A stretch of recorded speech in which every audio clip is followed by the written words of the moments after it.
J'ai divisé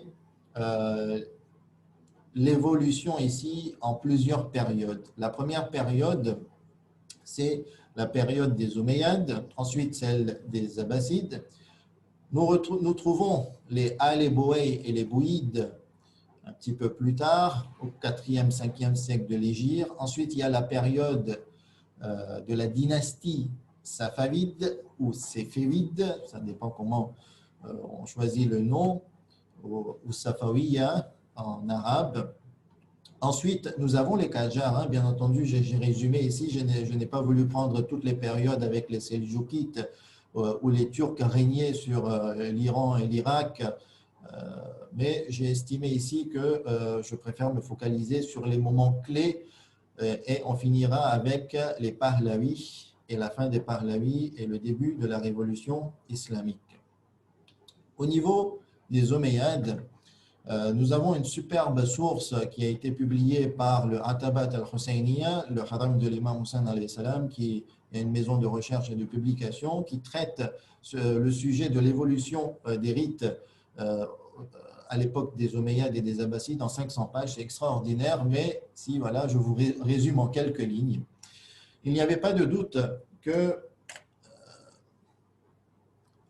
raconter le martyre de l'imam Hussein alayhi salam et qui s'est fait tout de suite après l'événement de Karbala par Sayyida Zainab, salamullah alayhi, on le sait tous, donc je ne vais pas faire un focal dessus. Cette narration avait un impact politique très clair et mettait en danger le pouvoir omeyyade et celui de Yazid. Et donc, s'il y avait des célébrations qui étaient encouragées par Sayyida Zainab et l'imam Sajjad, salamullahi alayhima, ça se faisait au niveau de célébrations très isolées, d'accord, cachées. C'est-à-dire qu'il pouvait y avoir des personnes qui se rassemblaient et qui célébraient ce martyr, et ça se faisait plutôt à Koufa et à Médine. Donc, il y avait quelques cérémonies de pleurs et d'assemblées et de ziyarat, mais c'était isolé. À savoir qu'à Koufa, après le martyr de l'imam Hussein alayhi salam, il y a eu des troubles et un groupe de personnes, ceux qui devaient finalement aider l'imam Hussein alayhi salam, les Tawabin, je pense que vous avez déjà entendu parler, ils ont commencé à regretter le fait d'avoir lâché l'imam Hussein alayhi salam, et leur regret les a poussés tout d'abord à célébrer ce martyr. Donc il y avait des assemblées de pleurs. Bien entendu, il fallait faire très très attention à la répression des Omeyyades, mais ils arrivaient à se rassembler et petit à petit, ce groupe s'est renforcé et ça a formé les Tawabin qui ont lutté contre l'armée de Ubaydullah ibn Ziyad, mais ça s'est mal terminé pour eux. Le deuxième impact politique au niveau de célébration, c'est la révolte de Mukhtar ibn Ubayd al-Thaqafi. Là aussi, cette révolte et ce soulèvement s'est basé sur le martyr de l'imam Hussein alayhi salam. Il a réussi à régner quelques années sur Koufa et sur l'Irak, où il a réussi à éliminer tous les acteurs et surtout les grands acteurs qui étaient derrière l'assassinat et le martyr de l'imam Hussein alayhi salam, Ahmad ibn Saad et Ubaydullah ibn Ziyad. Mais au niveau des célébrations, ce qui se faisait de façon isolée, c'était les assemblées d'élégies et de pleurs. Donc, on racontait le martyr de l'imam Hussein alayhi salam et les ziyarats.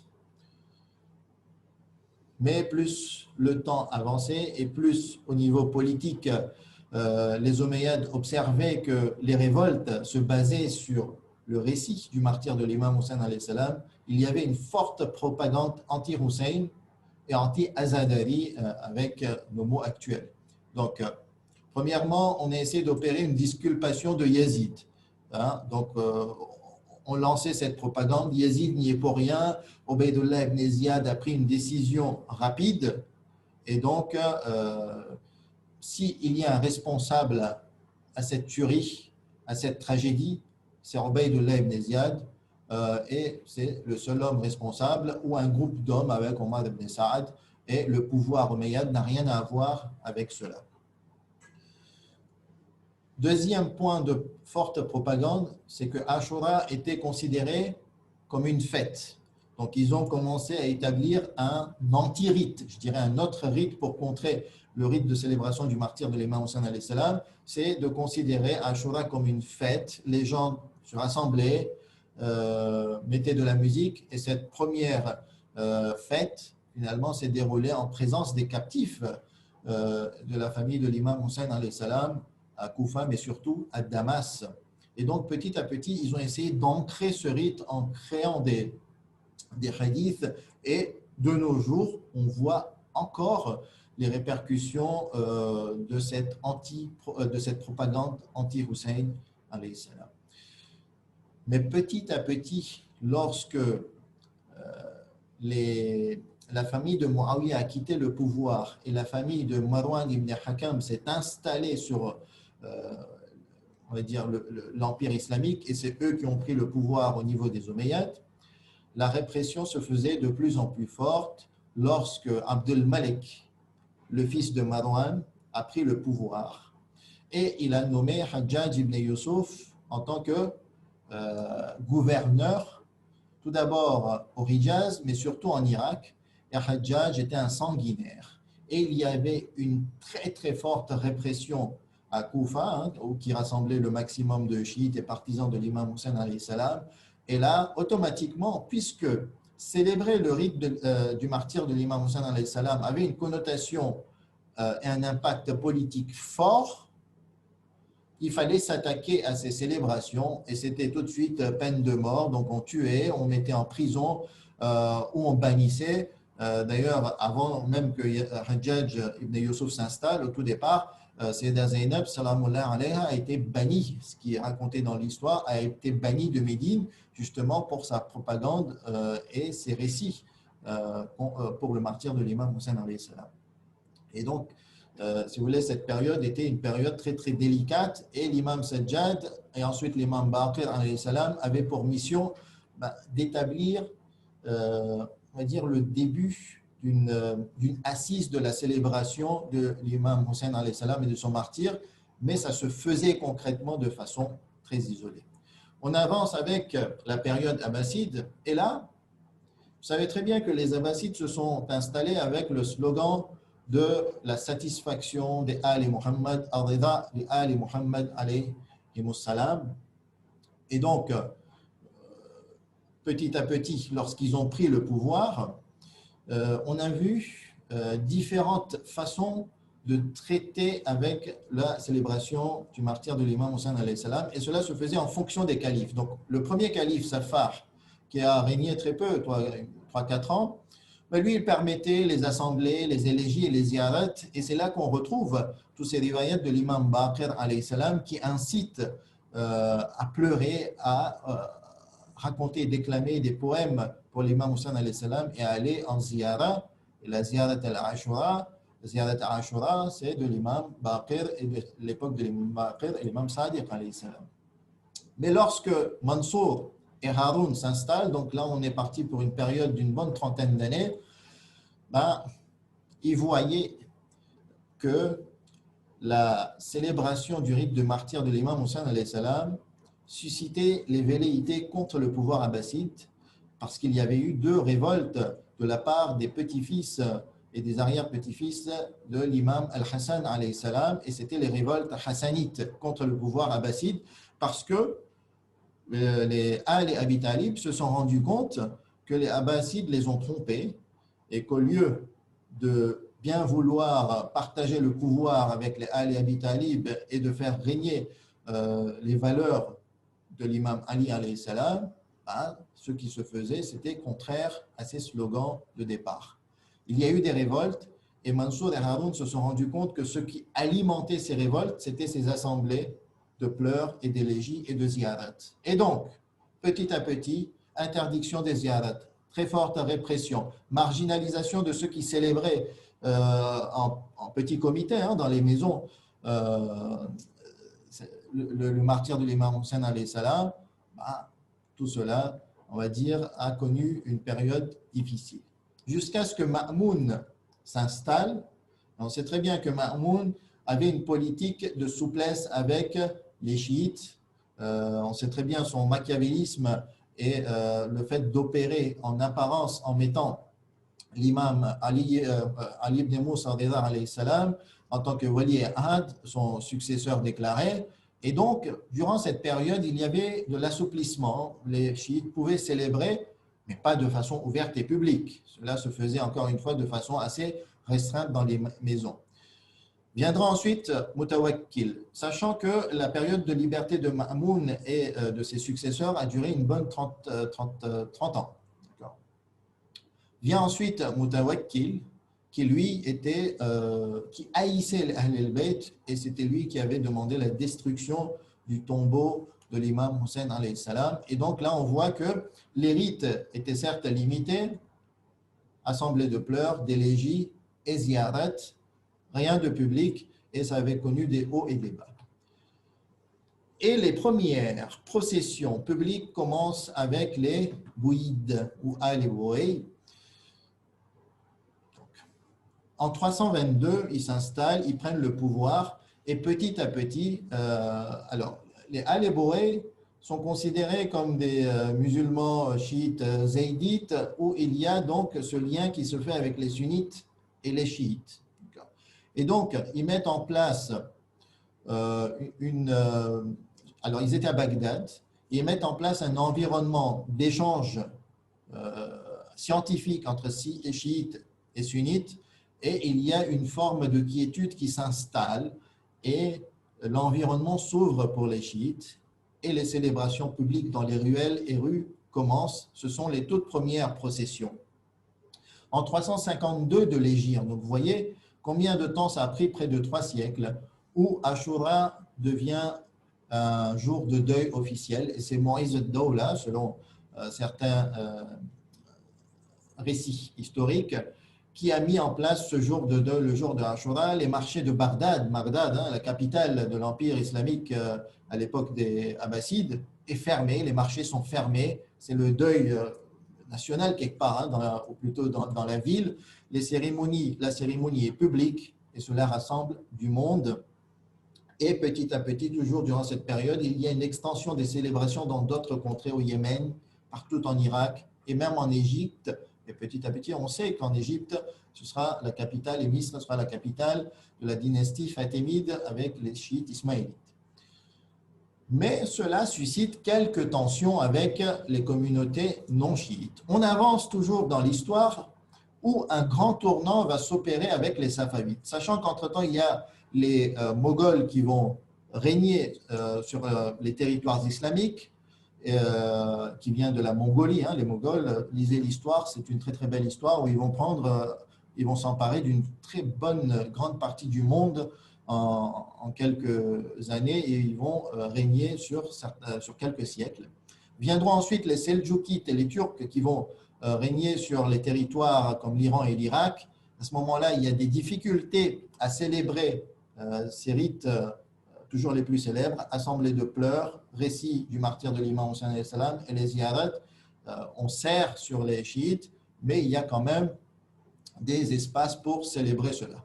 Mais le grand tournant, c'est à l'époque des Safavides, où maintenant, lorsque le pouvoir deviendra chiite officiellement, ça va être un deuil officiel de 10 jours.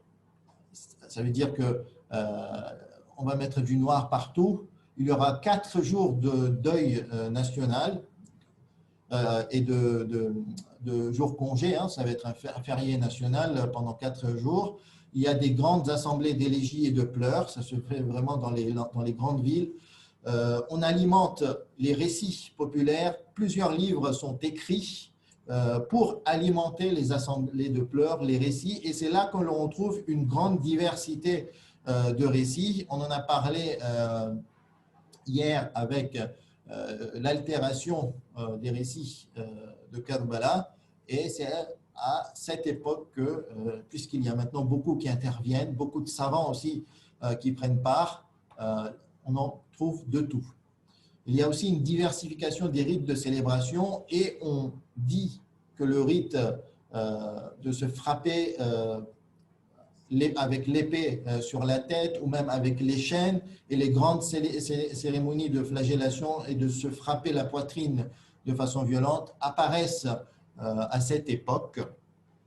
Et il y a une très large activité culturelle de telle façon que l'identité chiite, finalement liée à l'imam Hussein alayhi salam, touche une très grande et large population. Donc, on pourrait même peut-être parler, et encore une fois, je ne veux pas parler je veux pas qu'il y ait une connotation négative en employant le mot une industrialisation du Azadari. Ça se fait vraiment à grande échelle à cette époque, et surtout à la fin de l'époque safavide. Il y a une propagation aussi dans les autres contrées, où en Inde, maintenant, ça s'inscrit de façon très populaire. Avant l'époque des Pahlavis, il y a l'époque des Qajaris, où on est dans la continuité.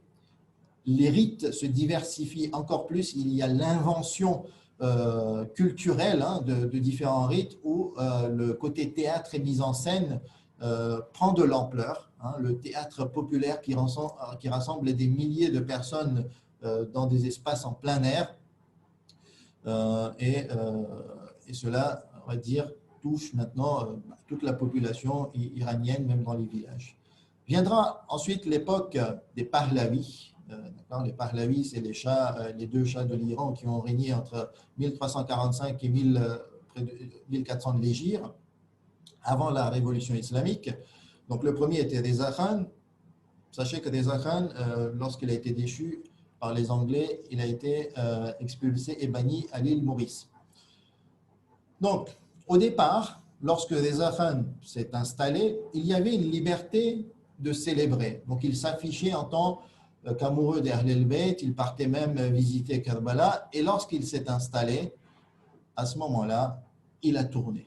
Donc, dites-vous qu'à l'époque safavide et Qajari, tout était ouvert, et là, Reza Khan vient et il dit que je veux moderniser le pays, et il faut maintenant arrêter tous ces rites et toutes ces célébrations, et il les traite de sauvages, d'arriérés, et il dit que je ne veux plus de ça parce que je veux un pays moderne.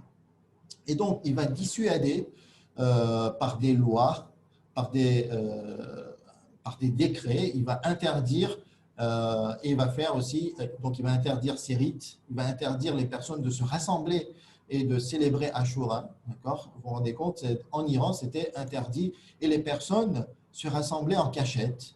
Et bien entendu, c'était tellement imprégné dans la population que c'était difficile pour le gouvernement, pour le régime de l'époque d'interdire, mais il y avait de la répression, il y avait une très forte propagande anti-Ashura. Il tournait en dérision tous ces rites jusqu'à ce qu'officiellement, il y ait une interdiction de célébrer Ashura en 1356, c'est-à-dire il y a moins de 100 ans en Iran. Donc, vous avez aussi remarqué que lors de cette brève et courte rétrospective, je me suis limité à certaines contrées comme l'Iran, que j'estime l'épicentre, l'Iran et l'Irak, que j'estime comme l'épicentre de ces rites de célébration du martyre de l'imam Hussein alayhi salam. On se souvient aussi, je l'ai dit dans une des sessions précédentes, le jour de Ashura, ça va être petit à petit le début de la fin des Pahlavis où l'imam Khomeini prononce ce discours contre le Shah, le fils de Reza Khan, Mohammad Reza, et il va prononcer un discours très violent. Et là, on voit qu'on va tout de suite associer maintenant le martyre de l'imam Hussein alayhi salam avec une connotation très politique. D'accord ? Donc, on se base sur le message et la philosophie de l'imam Hussein alayhi salam pour avoir un impact politique clair. Et ce qui a déclenché quelque part, c'est cette interdiction de célébrer Ashura quelques années plus tôt. Et ensuite, on sait ce qui s'est passé. L'imam Khomeini le dit clairement que la victoire de la révolution islamique, c'est grâce au rite de célébration du martyre de l'imam Hussein alayhi salam. Et durant donc, toutes ces années, soit avant la révolution islamique ou après, il n'y a pas eu de doute. Il faut garder en mémoire afin de rapprocher les chiites de l'imam Hussein alayhi salam à travers ces rites. Et durant la révolution islamique et maintenant jusqu'à nos jours, on voit très bien que c'est vraiment la haute communication de la célébration de l'imam Hussein alayhi salam. Il y a des films, il y a de la grande propagande au niveau des vidéos, il y a des chaînes de télévision et tous les chiites vont dans ce sens-là et on voit très bien que ça se fait maintenant à l'échelle mondiale.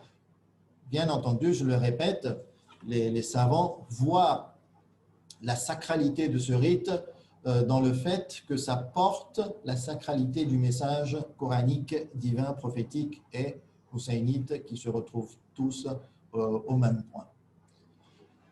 Il y a quelques photos ici pour montrer d'un côté Reza Khan lorsqu'il était parti à Karbala au tout départ, lorsqu'il s'installait au pouvoir, et l'imam Khomeini, il me semble, ou peut-être c'est un autre savant ici au mausolée de Sayyida Fatima salamullah alayha avant la révolution islamique. Et après la révolution islamique, voilà, on ne peut plus comparer, c'est vraiment extraordinaire ce qui se passe au niveau de la célébration de ces rites.